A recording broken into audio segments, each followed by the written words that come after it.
Hello friends, आ गए हम अब फिर से एक न्यू वीडियो लेकर के। अब जब तक क्या बोलते हैं 2025 का एग्ज़ाम तक लगातार प्रतिदिन आपको इस चैनल पर एक वीडियो मिलता रहेगा। वीडियो या तो हिंदी का होगा, संस्कृत का होगा, बायोलॉजी का होगा, फिजिक्स का होगा, केमिस्ट्री का होगा, कोई ना कोई एक वीडियो आपको मिलता रहेगा और ज़्यादातर वीडियो इस पर हिंदी का मिलेगा। ठीक है, चलिए हम लोग बढ़ते हैं आगे। तो आज हम लोग पढ़ेंगे 10 क्लास का जो हिंदी है नागरी लिपि के बारे में। नागरी लिपि का जो ऑब्जेक्टिव होगा वो आज हम लोग पढ़ेंगे, देखते हैं। पहला नंबर कहता है नागरी लिपि के निबंधकार हैं। ठीक है, कौन है? तो इसका सही आंसर हो जाएगा ए नंबर। ठीक है, गुणाकर मूले। ठीक है, गुणाकर मूले जी नागरी लिपि के निबंधकार हैं। ठीक है, दूसरा नंबर जो हमारा क्वेश्चन है नागरी लिपि, ठीक है, गुणाकर मूले की किस पुस्तक से लिया गया है? ठीक है, गुणाकर जी मूले की किस पुस्तक से ये नागरी लिपि लिया गया है? ठीक है, तो इसका सही आंसर हो जाएगा डी नंबर। तो डी नंबर क्या है? भारतीय लिपियों की कहानी। ठीक है, भारतीय लिपियों की कहानी। ठीक है, चलिए हम लोग बढ़ते हैं आगे, तीसरे नंबर पे चलते हैं। तीसरा नंबर क्या कहता है? तीसरा नंबर कहता है गुणाकर मूले का जन्म कब हुआ? ठीक है, गुणाकर मूले का जन्म कब हुआ? तो इसका सही आंसर हो जाएगा ए नंबर। ठीक है, ए नंबर। तो क्या है? 1935 ईस्वी में। ठीक है, 1935 ईस्वी में। चौथा नंबर है गुणाकर मूले, ठीक है, का जन्म कहाँ हुआ? ठीक है, ये जो है जन्म कब हुआ तो वो तो 1935 था, और कहाँ हुआ ये जगह का नाम पूछ रहा है, तो महाराष्ट्र। सी नंबर इसका सही आंसर हो जाएगा। क्या हो जाएगा? महाराष्ट्र में गुणाकर मूले का जन्म हुआ। ठीक है, चलिए हम लोग बढ़ते हैं आगे। 5 नंबर क्या कहता है, देखते हैं। उत्तर भारत से नागरी लिपि के लेख कब से मिलने लगते हैं? ठीक है, 8वीं सदी। ठीक है, ए नंबर इसका सही आंसर हो जाएगा, 8वीं सदी। ठीक है, नागरी लिपि के आरंभिक लेख हमें कहाँ से मिले हैं? ठीक है, नागरी लिपि के आरंभिक लेख हमें कहाँ से मिली है? तो दक्षिण भारत। ठीक है, दक्षिणी भारत। सी नंबर इसका सही आंसर हो जाएगा। चलिए हम लोग बढ़ते हैं 7 नंबर की ओर। 7 नंबर क्या कहता है? देवनागरी लिपि, ठीक है, में समुद्रन के टाइप कब बने? 2 दशक पहले। ठीक है, बी नंबर इसका सही आंसर हो जाएगा। देवनागरी लिपि में मुद्रण के टाइप कब बने? मुद्रण के टाइप कब बने? तो इसका क्या हो जाएगा? 2 शतक पहले। ठीक है, हिंदी भाषा की लिपि है, क्या है?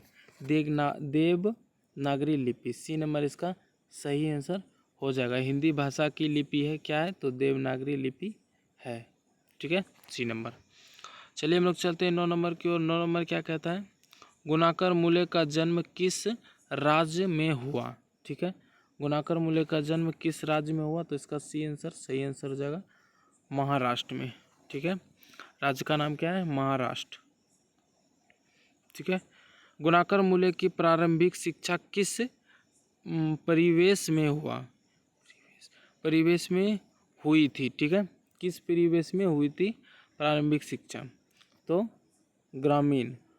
ठीक है, बी नंबर इसका सही आंसर हो जाएगा, ग्रामीण। चलिए हम लोग बढ़ते हैं 11 नंबर की ओर। 11 नंबर क्या कहता है? गुणाकर मूले की शिक्षा की भाषा क्या थी? ठीक है, गुणाकर मूले की शिक्षा की भाषा क्या थी? वो था बी नंबर, मराठी। ठीक है, मराठी इसका सही आंसर हो जाएगा।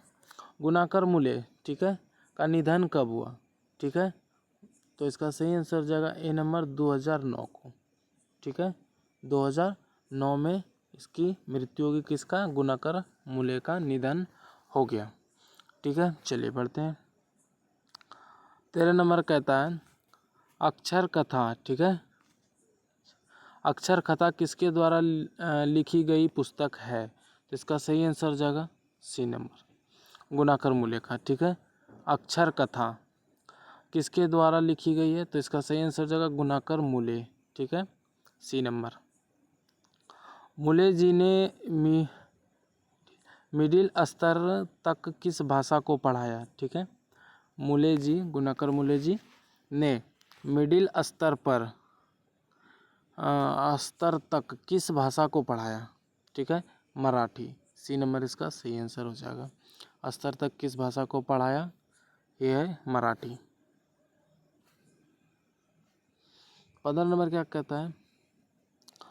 अक्षरों की कहानी किनकी रचना है? अक्षरों की कहानी किनकी रचना है? बी नंबर इसका सही आंसर हो जाएगा, गुणाकर मूले का। ठीक है, अक्षरों की कहानी इसकी रचना है तो गुणाकर मूले जी का। नागरी लिपि किस विधा की रचना है?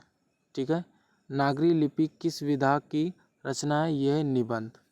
ठीक है, बी नंबर इसका सही आंसर हो जाएगा। नागरी लिपि किस विधा की रचना है? तो निबंध है। चलिए हम लोग बढ़ते हैं। 17 नंबर क्या कहता है? नागरी लिपि पाठ किस लिपि में रचित है?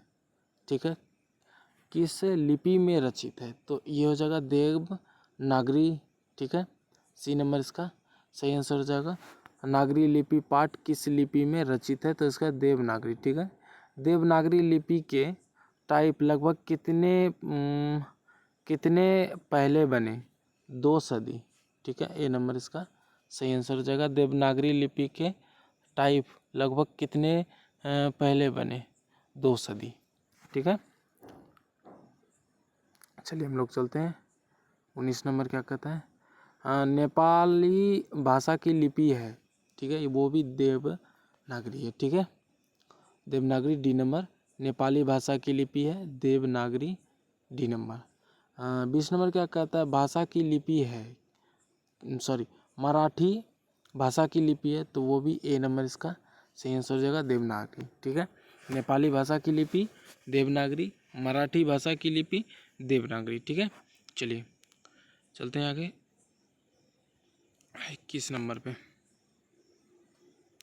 गुणाकर मूले ने किस लिपि को प्राचीन नागरी लिपि की बहन की संज्ञा दी है? लिपि की बहन की संज्ञा दी है। ठीक है, तो ये हो जाएगा बंगला। ठीक है, बंगला, बी नंबर इसका सही आंसर हो जाएगा। 22 नंबर क्या कहता है? नागरी लिपि के आरंभिक लेख मिले हैं। ठीक है, नागरी लिपि के आरंभिक लेख मिले हैं, तो ये इसका सही आंसर हो जाएगा, बी नंबर। ठीक है, दक्षिण भारत से। ठीक है, बी नंबर इसका सही आंसर हो जाएगा, दक्षिण भारत से। ठीक है, आगे बढ़ते हैं। चलिए 24 तक आ गए। गुप्त काल से किस लिपि का संबंध है?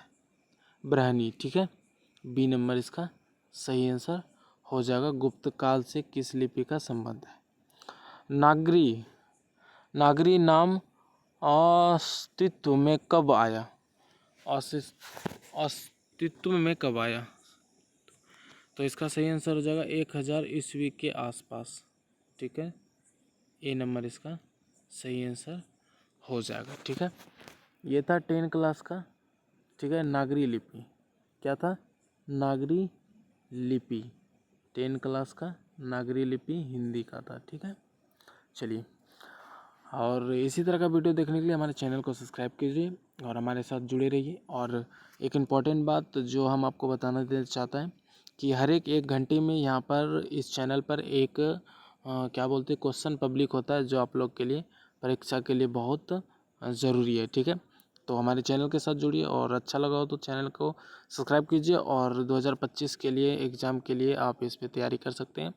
चलिए, इम्पोर्टेंट बात हम आपको फिर से न्यू वीडियो में लेकर के आते हैं। चलिए मिलते हैं अगले वीडियो में। जय हिंद, जय भारत।